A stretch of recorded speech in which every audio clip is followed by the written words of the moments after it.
And David danced before the Lord with all his might. 2 Samuel 6:14a.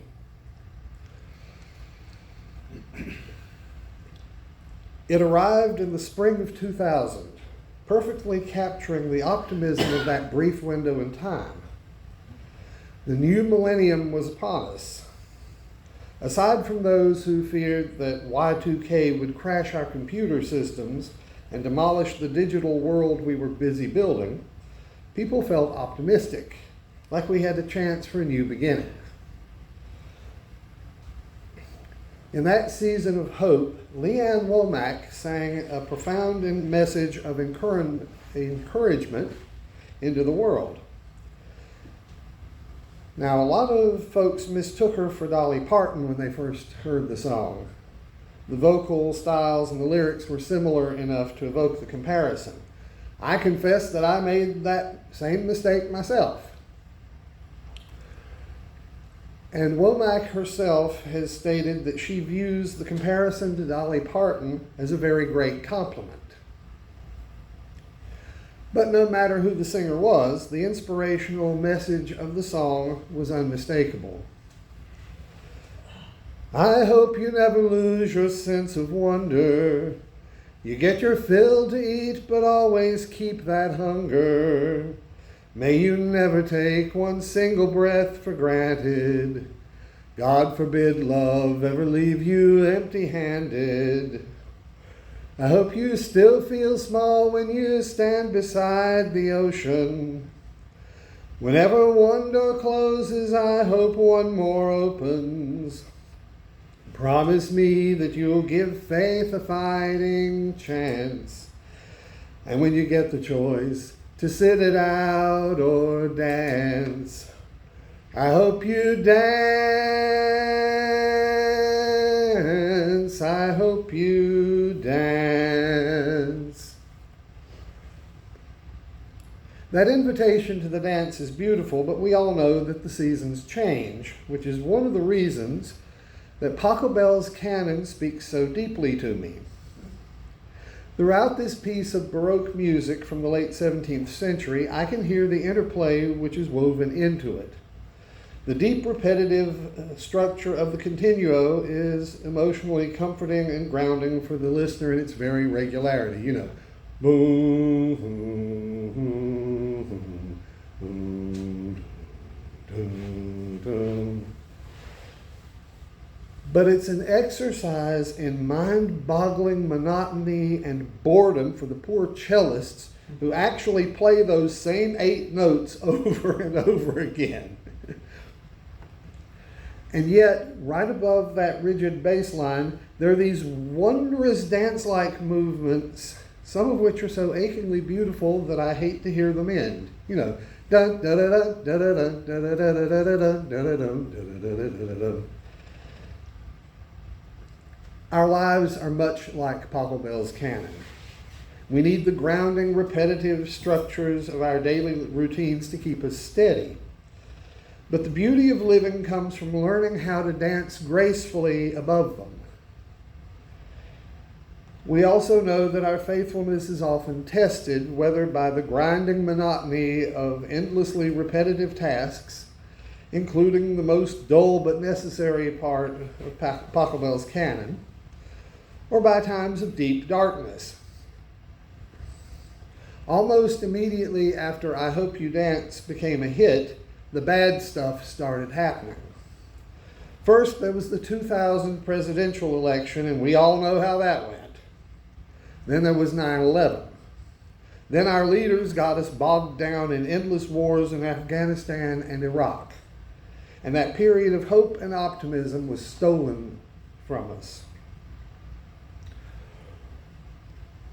When the world fractures around us like it did in the wake of 9/11, our temptation is to retreat, to let our hearts grow heavy, and to choose the path of ease. But we know that the light calls us to a different way of being, urging us to stand firm against fear and bitterness. I hope you never fear those mountains in the distance. Never settle for the path of least resistance. Living might mean taking chances, but they're worth taking. Loving might be a mistake, but it's worth making. Don't let some hell-bent heart leave you bitter. When you come close to selling out, reconsider. Give the heavens above more than just a passing glance. We often seek a shortcut through our pain, choosing the path of ease to avoid the ache of loss. I'm reminded of the scene in Harry Potter and the Deathly Hallows where Harry has to bury his friend Dobby. Now, it took Harry a long time to recognize the value of Dobby's friendship, and if we're honest with ourselves, we're the same way. Dobby is a house elf, a race of magical creatures enslaved by wizards. Harry chooses to dig Dobby's grave by hand instead of taking the shortcut of using magic to do it. Magic is what made Dobby a slave, and magic is what killed him. To use it now would only cheapen the moment. So Harry chooses the hard physical work of the shovel. It's a slow, agonizing labor, but it's also a profound sacrifice. As J.K. Rowling describes Harry, he dug with a kind of fury, relishing the manual work, glorying in the non-magic of it. For every drop of his sweat and every blister felt like a gift to the elf who had saved their lives. Grief, it seemed, drove Voldemort, the Dark Lord, out. Though Dumbledore, of course, would have said that it was love. True faithfulness often requires us to put down our shortcuts, to feel the weight of the dirt, and to let love do its heavy, necessary work. Tia M. Sillars, the woman who wrote I Hope You Dance with Mark Daniel Sanders, understood this labor of grief. Hers is a song born of heartache, conceived while Sillars was in the middle of a bitter divorce.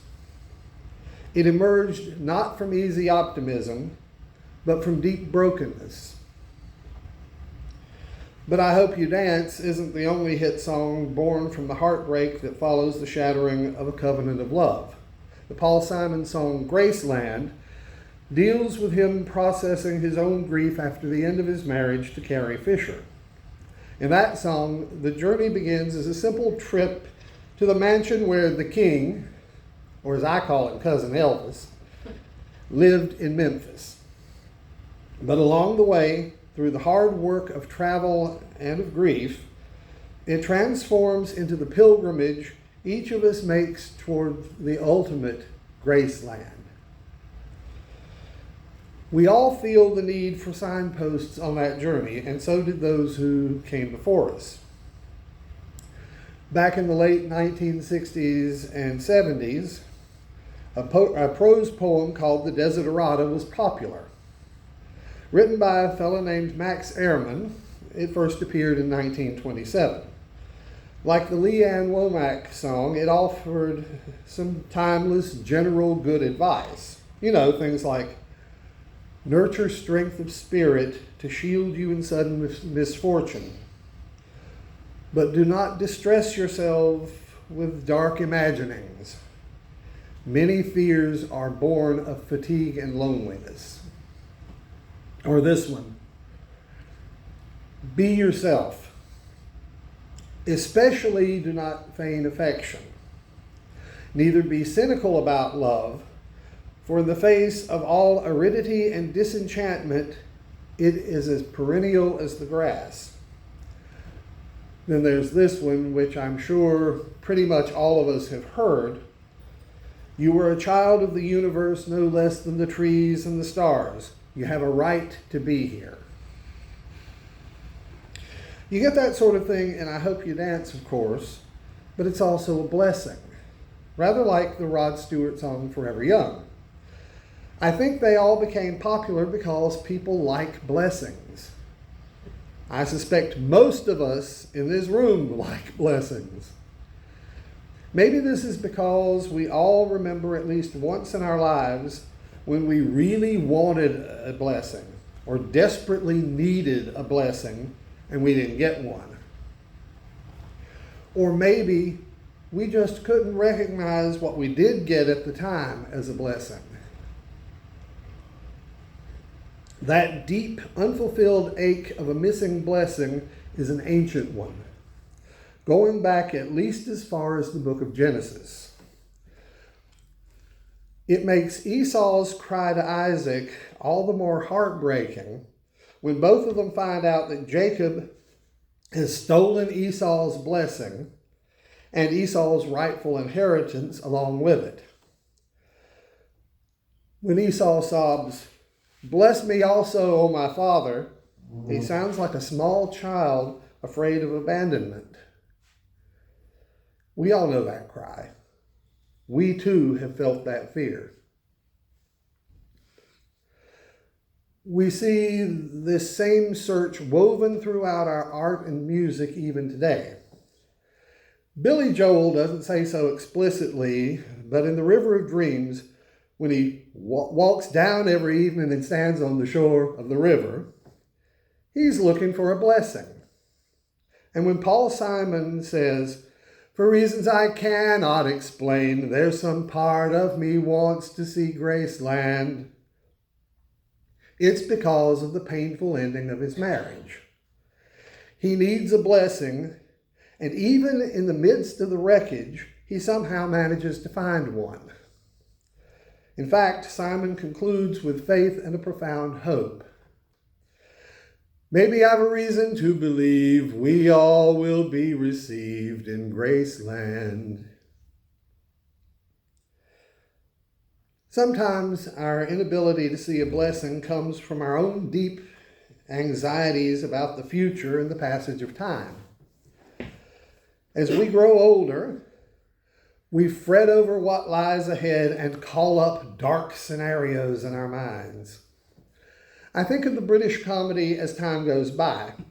There's a wonderfully chaotic episode where Jean's sister-in-law Penny and her husband Stephen, who's a dentist, show up and announce that they're moving to Spain. Everyone's initial reaction is excitement tinged with a profound relief. They're going to live in Spain, yes! But Lionel has the temerity to ask, why? And Jean immediately tells him not to ask questions, just to be happy. Now, Stephen's a good-natured fellow at heart, but he really is a bit of a dim bulb. And Penny is permanently convinced that Jean has never known a moment's happiness since her first husband, Penny's brother David, died young. She keeps referring to poor Jean and constantly sticks her nose in where it doesn't belong. Later that night, because Penny and Stephen are staying over, Lionel and Jean surrender their own bed to their guests. But that's when the reality hits. It hits Lionel pretty hard. He never thought the day would come when Penny was cleverer than he was. Stephen's retiring because he's simply tired of looking into other people's mouths and fixing their teeth. And at Penny's insistence, he has a comfortable pension plan saved up for their old age. But Lionel doesn't have a pension plan. He begins spiraling into the darkness, worrying about going funny and being put in a home and how much all of this will cost. Jean patiently talks him back from the edge more than once, but she leaves him with one final, and I have to admit, hilarious note.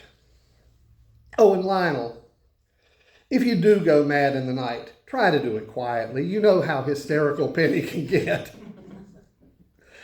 We laugh at Lionel's dread, But it's a profoundly human thing to stare into the darkness of our later years and fear what's coming. We get caught up in the logistics of our own survival, forgetting to look for the grace that animates our lives. In other words, we forget to dance. A couple of weeks ago, we celebrated our country's 250th birthday, and just yesterday I marked a significant birthday of my own. And somebody is having one today, and somebody else had one 2 days before mine. I'll throw y'all under the bus with me. Go right ahead. Passing a major milestone like this naturally makes us pause and look both backward and forward. It's a moment where the horizon changes and we're forced to confront our own aging and therefore the reality of the unknown chapters ahead. I sounded like Porky Pig there for a second. No comments from the peanut gallery. We're always faced with a choice in how we greet the passing years. Whether we're still in high school trying to get by on Social Security. We can choose to be like Lionel, paralyzed by the fear of what we might lose, clutching at security. Or we can choose a different path. There's a book on the Kabbalah. Anybody ever hear of the Kabbalah? Okay. The Kabbalah, the Jewish-based system of mysticism, entitled God is a Verb, and so is dancing. This truth is reflected in the deep love I have for those clear acrylic Christmas tree toppers. You know the ones I mean. The angels with the swirling, beautiful skirts. They always look like they're either playing a musical instrument or frozen in mid-motion during a joyful dance, or both. They're like a line from the song Through Heaven's Eyes in the animated film The Prince of Egypt. No life can escape being blown about by the winds of change and chance, and though you never know all the steps, you must learn to join the dance. You must learn to join the dance. Think of that truth, friends.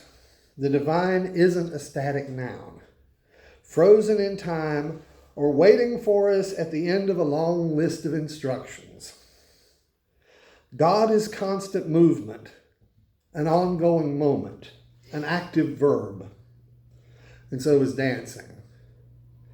Both require us to move, to respond, and to step into the flow of life rather than standing on the sidelines. No matter how many years we may have accumulated, we'll never know all the steps into the future. The background continuo of time keeps moving on with rigid regularity. Dun, dun, dun, dun, and so on. But the invitation of the Spirit is always to step out in faith and join the achingly beautiful melody woven above it. We don't have to sit it out in fear. Time moves forward steadily, and our years on this earth are brief, but they are precious. And when you get the choice to sit it out or dance, I hope you dance. I hope you dance. I hope you dance. I hope you dance. As I step into this new year of my own life, and a couple of others do the same thing, I want us all to remember what it means to stand before the vastness of creation and let life speak to us. Keep your faith active, labor in love, and seek the blessing, and move as the Spirit leads. I hope you still feel small when you stand beside the ocean. Whenever one door closes, I hope one more opens. Promise me that you'll give faith a fighting chance. And when you get the choice to sit it out or dance, dance, I hope you dance. I hope you dance. I hope you dance.